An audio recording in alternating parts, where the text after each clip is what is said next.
Maswali ni mengi kwenye vichwa vya Waislamu, maswali ni mengi kwenye vichwa vya watu. Unajiuliza sasa, ni nani wa kumfanya kuwa rafiki yangu?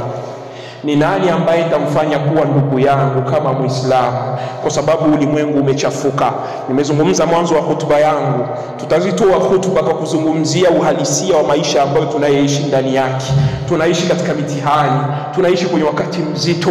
Yule ambaye ulimuona ana kheri ukamwamini, huyo ndio ambaye anakuja kukuumiza. Yule ambaye ulimuona ni mcha Mungu ukamweka karibu yako, huyo ndiye ambaye anakuja kukuumiza, ndio ambaye anakuja kukuangusha.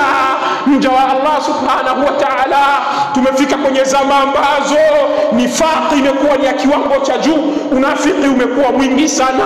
Kuna wale ambao wanaudhihirisha uzuri kwa macho ya binadamu, lakini nafsi zao zimeoza.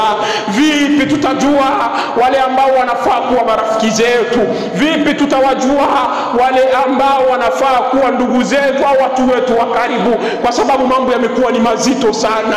Najua kuna wengi humu katika hii masjidi ambao mmeshakutana na majanga mengi. Kuna wale ambao wamepigwa vipigo na marafiki zao, kuna wale ambao wamepigwa vipigo na ndugu zao ambao waliwaamini wakasema, huyu ni ndugu yangu, namsaidia kwa ajili ya Allah au naishi naye kwa ajili ya Allah, lakini yeye nafsi yake yuko kwingine, haipo kwa ajili ya Allah subhanahu wa ta'ala. Sasa utamjuaje yule ambaye anayefaa kuwa kwako kwa ajili ya Allah subhanahu wa ta'ala?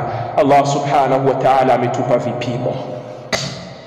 Rabbul Izzati wal Jalal anasema, wal mu'minuna wal mu'minat ba'dhuhum awliya'u ba'd, na waaminifu wa kiume pamoja na waaminifu wa kike, hawa watu wana undugu, wana mapenzi baina yao. Bimaana Allah subhanahu wa ta'ala anaelezea kuwa waaminifu wana mapenzi baina yao, waaminifu wana undugu wa kweli baina yao, wananusuriana, wanasaidizana, wanastiriana kwa ajili ya Allah subhanahu wa ta'ala.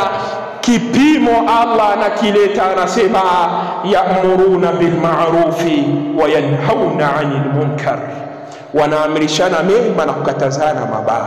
Unajua kwa nini tunaumizwa sana na watu ambao tuliwaamini? Kwa nini tunaumizwa sana na wale wa marafiki ambao tuliwaweka karibu? Kwa nini tunaumizwa na wale ambao tuliwasogeza karibu yetu kwa ajili ya dini, kwa ajili ndugu yangu Muislamu? Kwa nini tunaumizwa?